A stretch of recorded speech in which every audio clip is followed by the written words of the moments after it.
বিসমিল্লাহির রহমানির রহিম।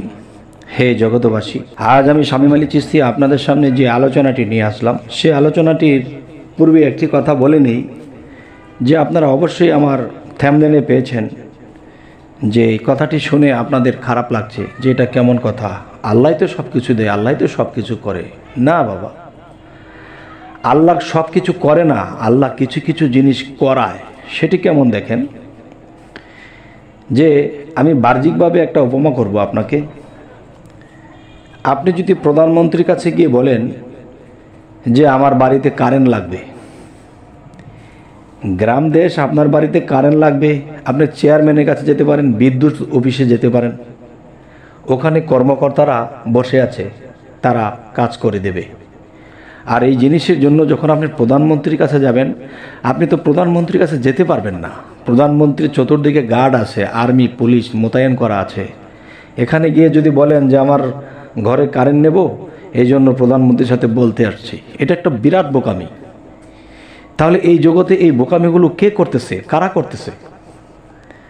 আচ্ছা, এখন আল্লাহকে যদি আমি বলি যে হে আল্লাহ,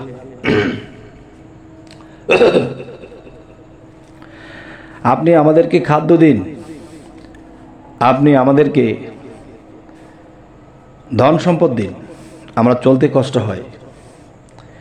তখন আল্লাহ বলে, আল্লাহ কি বলবে যে আমি ধন সম্পদ, এটার দায়িত্ব আমার কাছে নেই, এগুলো আমার কাছে নেই।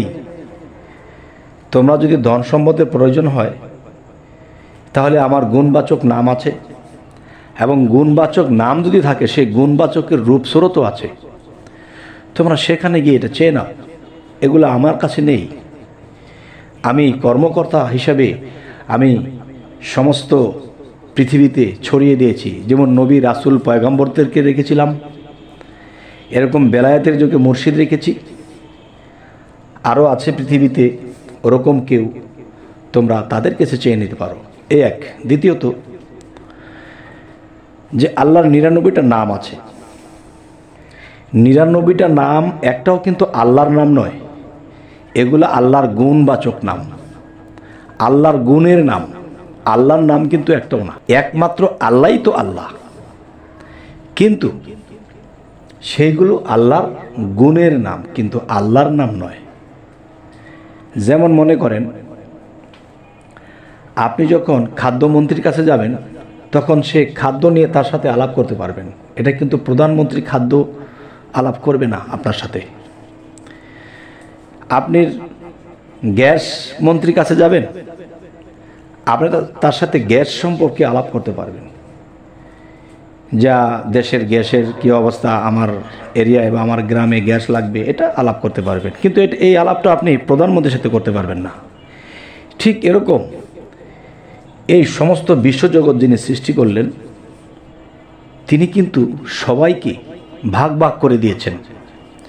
তোমাদের যদি রিজিকের অভাব থাকে, তোমরা ইয়া রাজ্জাক, আমার এই গুণবাচক নামটাকে ডাকো, তোমার রিজিকের ফয়সালা হবে। তবে আল্লাহ নামে এটা দেবে না। যদি তোমাদের ধন সম্পদের প্রয়োজন হয়, তোমাদের যদি জ্ঞানের প্রয়োজন হয়, তাহলে তোমরা জ্ঞানের জন্যে তোমরা রব্বি জিদনি ইলমা পাঠ করতে পারো। তোমাদের যদি গভীর জ্ঞান বা আত্মজগৎ বা রুহানি জগতের জ্ঞানের প্রয়োজন হয়, তাহলে তোমরা ইয়া আলিমু, ইয়া আলিমু এই নামটি জপনা করতে পারো। এই নামের গুণে তুমি তোমার মধ্যে সে জ্ঞান লাভ হবে।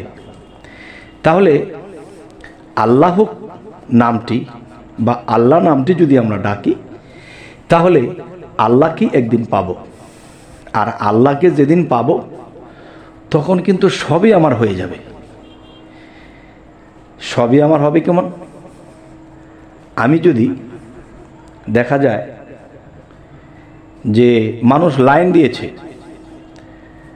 একজন জমিদারের বাড়িতে লাইন দিয়েছে, তাদেরকে খাদ্য দেওয়া হবে বা তাদেরকে বস্ত্র দেওয়া হবে।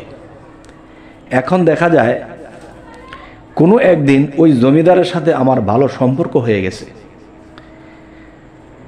তখন দেখা যায় আমার লাইনে দাঁড়াতে হয় না, আমার জিনিসটা আমার বাড়িতে পৌঁছে যায়।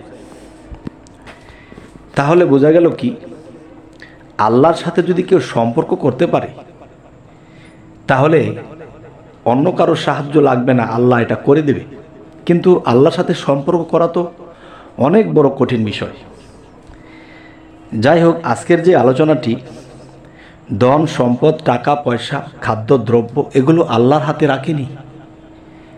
আল্লাহ 99 নামের গুণবাচকের কাছে ছেড়ে দিয়েছে যে আমি আল্লাহ নামে একদিন আমাকে লাভ করবে, আমার রাসূলের নাম জপলে আমার রাসূলকে একদিন লাভ করবে। কিন্তু তোমাদের যদি খাদ্যের অভাব থাকে, ইয়া রাজ্জাক নামটা তোমরা জপনা করো। তোমাদের যদি কখনো জ্ঞানের অভাব পড়ে, রব্বি জিদনি ইলমা পাঠ করো। রব আমার গুণবাচক নাম, এই নাম থেকে, এই নামের গুণ থেকে তোমাদেরকে সেই জ্ঞান দান করা হবে। তোমরা যদি প্রখর জ্ঞান লাভ করতে পারো, প্রখর জ্ঞান চাও, তাহলে ইয়া আলিমু, ইয়া আলিমু এই নামটি জপনা করো। তাহলে বোঝা গেল যে আল্লাহ খুচরা জিনিস নিয়ে বসে থাকে না, সমস্ত বিশ্বজগৎ আল্লাহ দেখশন করে রাখতেছেন, কোথায় কি হচ্ছে, কার কি ডিউটি, কে কেমনি কি করতেছে, কোন ফেরেশতা কি করতেছে, সূর্য কি ঠিকমতো ওঠানামা করছে, চন্দ্র কি তার ডিউটি ঠিকমতো করতেছে, সাগরের পানি জোয়ার বাটা কি ঠিকমতো হচ্ছে, সে দূর থেকে এগুলো দেখে রাখছে। কিন্তু 18,000 মাকলুকাতের খাদ্য দেওয়ার জন্য আল্লাহ একজনকে রেখেছেন, এবং মানুষের বিপদ গোছানোর জন্য আল্লাহ গুণবাচক নামের মধ্যে কিছু রেখেছেন। তবে হে জগতবাসী, আজকের এই আলোচনাটি শোনার আগে আপনারা যখন নাকি থাম্বনেলে দেখেছেন আল্লাহর হাতে এই ধন সম্পদ টাকা পয়সা রাখেননি, তাহলে এই কথাটি কেউ ক্ষিপ্ত হতে পারে। কিন্তু না, ক্ষিপ্ত কেন হবেন? আল্লাহকে ছোটোখাটো খুচরা কাজে কেন খাটাবেন? আল্লাহ তো মহান, মহান আল্লাহকে কেন আপনারা ক্ষুদ্র জায়গাতে আনছেন? তবে সেই ক্ষুদ্র ক্ষুদ্র কাজ করার জন্য নবী রাসূল পয়গাম্বরদেরকে দিয়ে আল্লাহ ব্যবহার করেছেন। এখন বেলায়েতের যুগ পীর-আউলিয়াদেরকে দিয়ে করতেছেন, এবং আল্লাহর 99 নামের গুণে করতেছেন, এবং দেখা যায় ফেরেশতাদেরকে দিয়ে করাইতেছেন। কিন্তু আল্লাহ সিংহাসন নিয়ে বসে আছে, তামসা দেখতেছে কে কি করতেছে।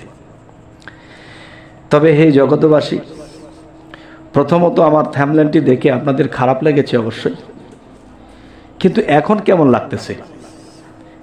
এই কথাগুলো শোনার পরে আপনাদের কেমন লাগছে অবশ্যই আমাকে জানাবেন, এবং কি ধরনের আলোচনা আপনাদের পছন্দ এটাও আমাকে জানাবেন, যাতে করে আমি পরবর্তীতে আপনাদের পছন্দ মতো কিছু কথা জানা থাকলে সেগুলো বলে যেন আমি আপনাদের কাছে পৌঁছে দিতে পারি। এবং যারা নতুন আমার এই চ্যানেলটি দেখছেন, যদি আপনাদের ভালো লাগে অবশ্যই সাবস্ক্রাইব করে রাখুন, পরবর্তীতে আপনাদের কাছে ভিডিও চলে যাবে। তবে হে জগতবাসী, সকলেই ভালো থাকবেন। আল্লাহ হাফিজ।